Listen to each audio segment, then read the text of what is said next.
Have you ever wondered why the water in the Atlantic and Pacific Oceans seems to stay separate and doesn't mix together? It's a common question, and the answer has to do with the differences in the densities of the water in each ocean. The Atlantic Ocean has a higher salt content, which makes its water denser, while the Pacific Ocean has a lower salt content, and therefore less dense water. These differences in density create a barrier between the two oceans, preventing them from mixing.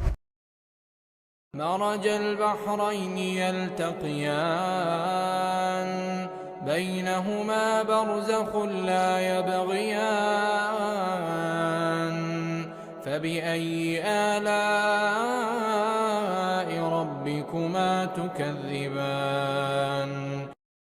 وهو الذي مرج البحرين هذا عذب فرات وهذا ملح أجاج وجعل بينهما برزخا وحجرا محجورا